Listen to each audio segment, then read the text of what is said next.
A long time ago, there lived a man named Daniel. He was a good man and loved God with all of his heart. Daniel lived a normal, peaceful life in the land of Israel, until one day, Israel was attacked by an invading army. The invaders captured Daniel and many other people, and they were taken to a faraway place called Babylon. Babylon was very different from Israel. Most people there didn't follow God like he did, but Daniel continued to trust God. He knew that God was always with him. Because Daniel was faithful, God blessed whatever he put his hand to, and people started to notice that there was something special about Daniel.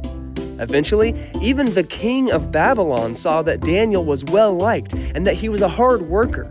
He took a liking to Daniel, and he even gave him a job in the palace. Daniel, my boy, how would you like to work in the king's service? Daniel continued to be obedient to God, and God continued to bless him. Pretty soon, the king wanted to make Daniel his right-hand man. He would be the second most powerful man in the entire country. But not everyone liked Daniel. In fact, some people hated him. A few of the nobles in the palace were very jealous of Daniel's success, and they started plotting to get rid of him. Who does this Daniel think he is? We'll show him who's really in charge here. This group of wicked men started to spy on Daniel, trying to catch him doing something wrong so they could get him kicked out of the palace. For weeks, they watched his every move, but Daniel never made a mistake. He worked hard every day. He was kind and respectful to the people around him. They couldn't find a single thing wrong with him. And this made them hate Daniel even more. That blasted Daniel is perfect. We'll never get him. Maybe there's another way. Just then, an evil scheme popped in their heads. While they were spying on Daniel, they noticed that 3 times a day, he would stop whatever he was doing to spend a few minutes praying and worshiping God.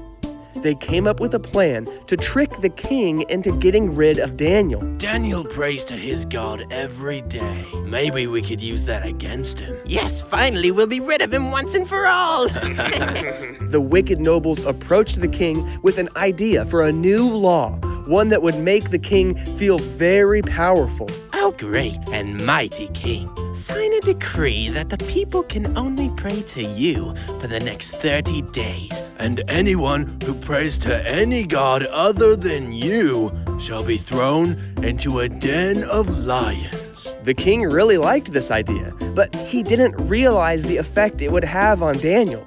He signed the decree, and it became the law of the land. Hear ye, people of Babylon! The king has set forth a new order. The wicked nobles waited to see if Daniel would follow the king's new law. And just as they expected, Daniel chose to obey God instead. He continued to spend time with God every day, praying and worshiping him. The nobles immediately ran to the king and told him what they had seen. Oh, great king, we bring terrible news. Daniel has betrayed you and broken your law. By your own decree, he must be punished. All of a sudden, the king realized that he had been tricked by the nobles, but there was nothing he could do.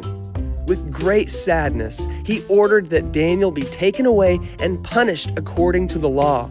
The king's guards captured Daniel and dragged him out of the city to a pit filled with ferocious lions. The nobles watched with a wicked smile as the guards grabbed Daniel and threw him down into the pit.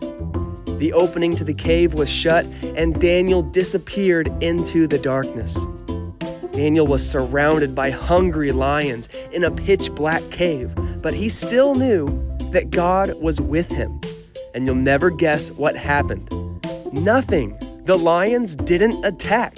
God sent an angel to shut the mouths of the lions, and they didn't touch Daniel, not even a scratch.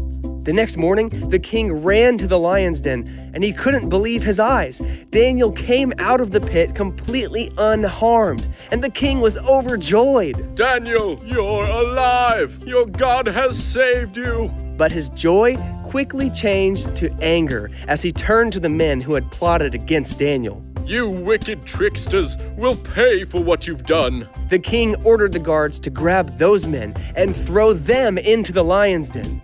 Every one of them was devoured before they even hit the ground.